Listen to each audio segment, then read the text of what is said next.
Hi, fire sign, Aries, Leo, and Sagittarius. This is your Gem in Year Tarot Readers. Fire sign, alamin natin ang sitwasyon na na-encounter or may encounter mo. Just a reminder, this is a general reading. So this may or may not resonate with you, so don't take it personally. This is just a guide. This is also a timeless reading. So kung mapanood mo ito sa ibang panahon at ibang pagkakataon, possible na nakatadhanang mapanood mo ang reading na ito. Maaaring yung mga advice and messages na mapupull out natin ay makatulong sa iyong sitwasyon. Also, please like, share, comment, and subscribe for more videos. For sign Aries, Leo, and Sagittarius, salamat sa pagsuporta at pagsubaybay sa ating channel. Na-appreciate ko lahat ng comments and messages nyo sa ating videos. For sign Aries, Leo, and Sagittarius, give me your energy. For sign, you have the moon. This is a strong Pisces energy, a water sign. 10 of Cups, a water sign. And the Hierophant. This is a strong Taurus energy. Okay. For sign Aries, Leo, and Sagittarius, maaring ikaw ay connected with a water sign, Cancer, Scorpio, and Pisces. A strong Pisces energy and a strong Taurus energy. It really feels na there is a hidden secret that is yet to reveal. Maaring ito ay matutuklasan mo pa lang or maaring nalaman mo na. Natuklasan mo na yung katotohanan. Matagal na itong itinago, inilihim, isinikreto sa iyo. Pero ito ay nabunyag or possible na unti-unting nabubunyag. Okay, let us clarify that later on. You have the 10 of Cups. Maaring i-involve ang iyong family sa sitwasyon mo ngayon. It really feels na kung ano man yung nalaman, natuklasan, or nabunyag is kakapagpabago ng sitwasyon nyo sa pamilya. 10 of Cups is all about happy life with your family. Pero dahil sa sikretong nabunyag, maaring magbago ang lahat ng ito. Okay? You have the Hierophant. Possible na ang iba sa inyo, merong legal commitment or legal issue or legal matter sa sitwasyon. Maaaring kung ano man yung nilihim or tinago, isinikreto, is kumbaga malaki yung impact nito or a big matter para sa sitwasyon nyo. Kumbaga, marami yung madadamay. So let us clarify the 10 of Cups in your energy. Give me the 10 of Cups for fire sign Aries, Leo, and Sagittarius.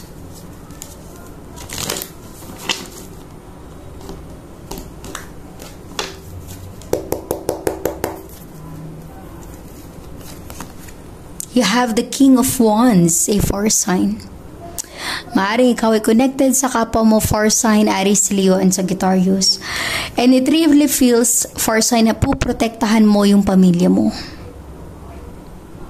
Sa kung ano man yung mga chismis, rumor sa paligid nyo, hindi mo hahayaan na masira yung pamilya mo. Ganun ka ka-confident, ganun ka ka-eager na ipaglaban yung pamilya mo. King of Wands.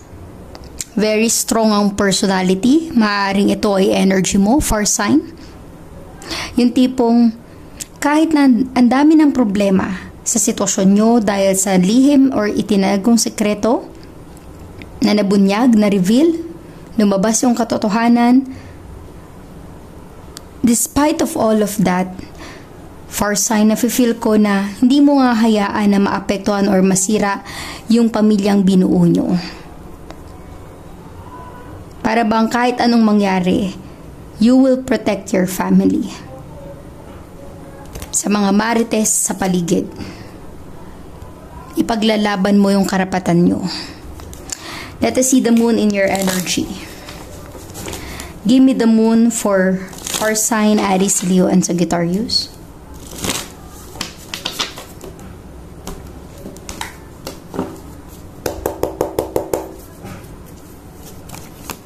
You have Ace of Wands, a fire sign. Possible na ikaw ay connected sa kapwa mo, fire sign Aries, Leo, and Sagittarius, as the moon energy is a strong Pisces. So So meaning to say, this is about your emotion, your feelings.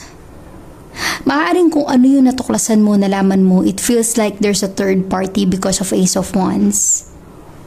There's a new connection na na-involve. Maaaring ikaw yung may third party o yung person mo. Resonate as it is for sign. But it feels like this is a new interest. A connection. Maaaring matagal na itong nililihim sa'yo or matagal mo na itong inililihim sa iba, pero unti-unti itong nabubunyag. Unti-unting lumalabas yung katotohanan na hindi na magawang maitago pa. Maaaring para sa ibang far sign, kung ikaw yung may third party, ayaw mong i-reveal yung katotohanan kasi alam mo na maaapektuhan yung pamilya mo. Pero kung alam mong nakagawa ka ng hindi maganda, you just have to face the consequences of your actions. Kung yung person mo yung may third party far sign, nafe-feel ko sa energy mo na ipaglalaban mo yung karapatan ng pamilya mo. Hindi mo hahayaan na maagrabyado sila sa sitwasyon. Kaya kahit dumaan kayo sa korte, ipaglalaban mo sila yung karapatan nila. The Hierophant energy. Let us see that legal issue or legal matter in your situation. Give me the Hierophant for far sign Aries, Leo, and Sagittarius. This is some kind of a promise that has been broken. Pangakong napako. Mga pangakong hindi tinupad. The Empress. Far sign, this is your energy. I'm really getting na kung ikaw yung niloko. At in the near future, there's a legal matter or legal issue. Ikaw yung iniwan, ikaw yung nasaktan, ikaw yung pinabayaan, ikaw yung pinangakuan pero hindi tinupad. You have the Empress. Maaaring ikaw ay single parent, solo parent na sa ngayon dahil ikaw ay iniwan ng person mo. But you will fight for your right. Nafe-feel ko yung confidence mo sa sarili. The Empress energy, very nurturing. Hindi mo papabayaan yung pamilya mo, yung anak nyo. Pero ipaglalaban mo yung karapatan nila and you will receive what you deserve. Ibig sabihin nito, makakamit mo yung hustisya na nararapat para sa iyo ng pamilya mo, para sa inyo.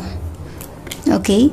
Kumbaga, good karma is in your energy. Despite of all the challenges na pinagdadaanan nyo, kailangan mong maging confident. Kailangan mo na may mapagkuhanan ng lakas ng loob, strength, para malagpasan tong problemang pinagdadaanan nyo sa pamilya. Let us get more energies for far sign Aries, Leo, and Sagittarius.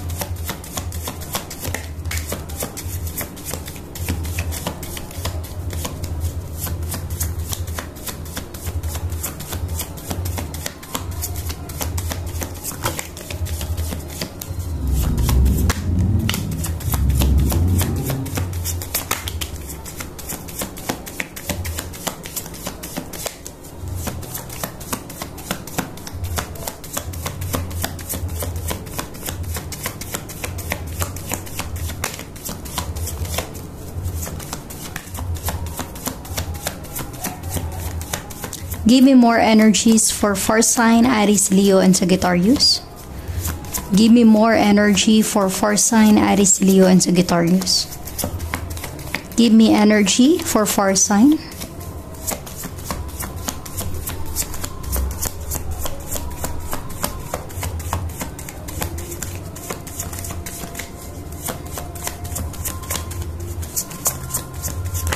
Okay. Far sign you have here, occupation. Maaring yung third party ay katrabaho niya. possible na kung ikaw ay may third party, possible na kasama mo sa trabaho. Mas marami kayong time sa isa't isa, or maaaring mas marami silang time para sa isa't isa. Okay, you have courthouse. Gaya ng sabi ko kanina, you have the Hierophant. There's a legal matter. Divorce, annulment. Kumbaga, meron ka ng isinampang kaso. Unexpected income. Ipaglalaban mo yung karapatan ng anak mo. Yung custody at yung kanilang inheritance. Okay? Hindi mo hahayaan na maagrabyado sila. Sustento. Ipaglalaban mo yung sustento ng person mo sa anak mo. You have family room. Your comfort zone. Ito yung pilit sinisira ng other person. Pero hindi mo hahayaan na magwagi siya sa mga plano niya. And you have a message. Be ready. You will receive a message. Possible na message from your person o message mula sa courthouse. Okay? Kung ano man yang paparating sa buhay mo. Let us get more clarification for fire sign Aries, Leo, and Sagittarius.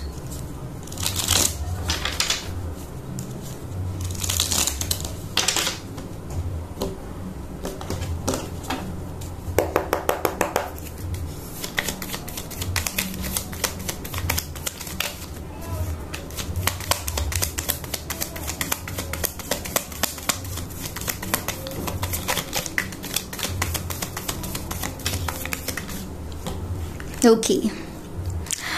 First sign you have here, the Emperor. This is a strong Aries.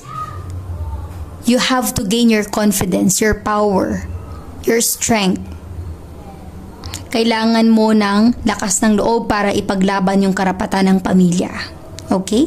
Huwag kang mag-give up. Know your right. Know what you deserve. You have the Knight of Wands, a fire sign. Maaring this is your person's energy kung sino man yung nakagawa ng pagkakamali because of a rash decision. Making a rash decision na hindi ba pinag-isipan yung magiging outcome or consequences nito sa pamilya. Four of Cups, a water sign. It really feels na may taong nanghihinayang sa mga pagkakamaling nagawa. Maaring may gusto mag-apologize pero hindi na binibigyan ng pag-asa. May gusto makipag-reconcile, makipag-ayos, pero sarado na ang puso't isipan. Parang sa korte na lang magkita. You have the strength. This is a strong Leo. Gain your strength, your confidence sa sarili. Paulit-ulit kong sinasabi ito, for sign, para ma-overcome yung mga problemang pinagdadaanan mo, kailangan mo ng lakas ng loob. And you have the Six of Pentacles and Earth sign. This is some kind of a justice, a balance, a fairness. You will receive what you deserve. Kung alam mo na hindi ka nakagawa ng pagkakamali, makakamit mo yung hustisyang nararapat para sa'yo. Okay? So let us get more message for you. For sign Aries, Leo, and Sagittarius.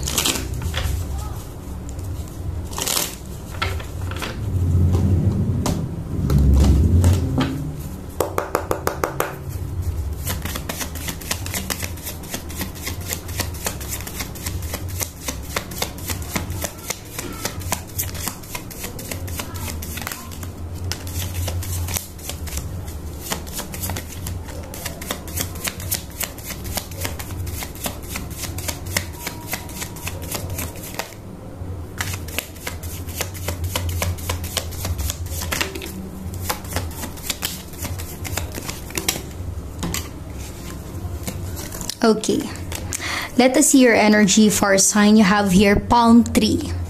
Stability, security, permanence, growth, endurance, flexibility. Stability and security. Ito yung gusto mong i-provide sa pamilya, pero ito yung pilit na sinisira ng third party or other person na involved sa sitwasyon nyo. Heartbroken. Deeply hurt, sad, separation, break up, feeling lost, grieving and mourning. Take your time na maging heartbroken. Take your time na umiyak. But never forget na bumangon muli sa pagkakadapa. Ibig sabihin yan, take your time to mourn. Yung maramdaman mo na natalo ka, or ma-feel mo yung sadness, heartbreak. Pero wag mong kalimutan na bumangon sa pagkakadapa. Regain your strength, your confidence sa sarili. Love call. Someone expresses love, message of love, thinking of you and letting you know. Possible na mag-reach out yung person mo sa'yo. Maaring siya yung mag-send ng message or tumawag. You have kisses. Unconditionally loving, giving and receiving affection, falling in love. Resonate as it is. You have sunglasses. Watching, looking, stalking, gaslighting, perception, focusing out. Ibig sabihin nito, hanggang ngayon, ini-stalk ka ng person mo. Someone stalking. Maaring ikaw ini-stalk niya or ini-stalk mo siya. Okay? And you have keys on a ring. Many options, decision, unconventional, string along, and one-night stand. Ibig sabihin, may third party, may iba. Hindi seryoso, pero wala nang magagawa dahil nangyari na yan at nandun na kayo sa sitwasyon na may legal battle. Let us see Angel Guide give some message, advice for fire sign Aries, Leo, and Sagittarius.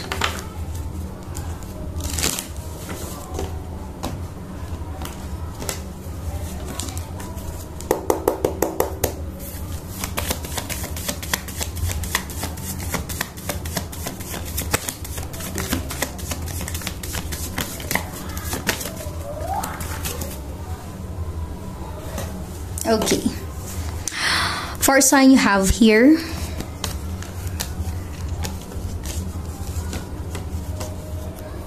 it's a no. Always remember, no answer will lead you to a right direction. It's a no again.